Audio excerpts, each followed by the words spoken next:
Hello, this is John Phillips, Treasurer of St. Michael and All Angels, and I have a few notes and comments to go over with regard to the Treasurer's report for this year. Over the past 2 years, we've been presented with a variety of challenges in the wake of the COVID-19 onset and its continuing impact. We can all agree it's been unique and an unwelcome presence in our church and in our community and beyond. I have several financial issues of note during this period of time, and it really goes back a couple of years during the whole COVID pandemic process. Church net income has been declining. It was $4,000 positive in 2019. And we have net losses of $7,000 in 2020, and year to date or through October this year, we've recorded $15,000 of losses. Much of that is attributed to church pledges being down. They declined significantly from $288,000 in the 2019 cycle to $186,000 in 2020, decrease of over $100,000. Currently, 2021 totals, we are at $161,000. We're near completion, but certainly open to your prayerful further consideration and participation in the process this year. ELC's net income has been quite favorable. In 2019, they recorded $45,000 positive, $36,000 in 2020, and $134,000 through October of this year.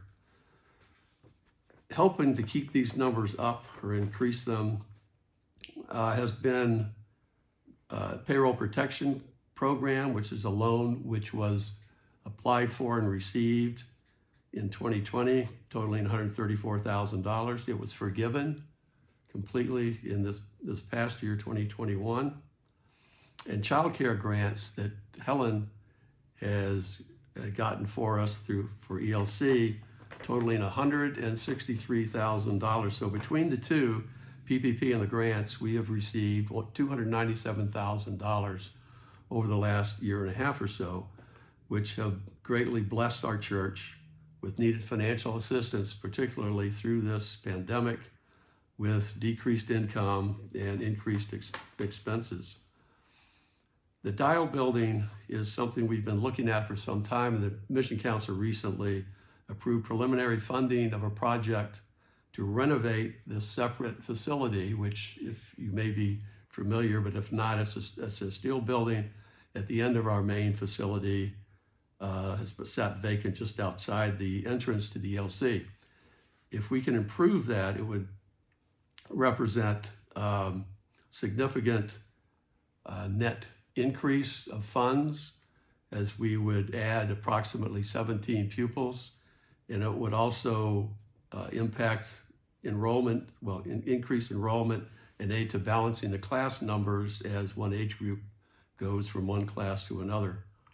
Finally, I'll mention allocations. As part of the pending 2022 budget process, we are updating our system of allocating expenses between the church and ELC in order to better represent what those costs are in each operation.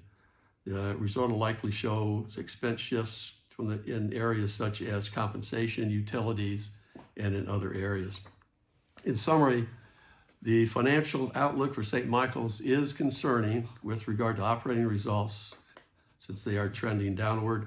On the brighter side, our cash position is very strong, thanks to the large fundings from the government programs that I mentioned, and also to annual distributions from the endowment fund, which have been ongoing for several years, and finally to careful stewardship of all the donated funds that we received over time. We cannot anticipate continuation of the government programs of the PPP or the ELC grant monies, nor do we include any such funds in our pending 2022 budgets.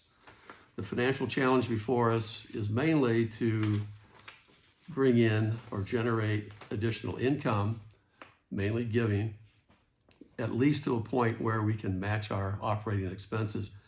Without that, we'll be faced with using our cash reserves, which are not infinite.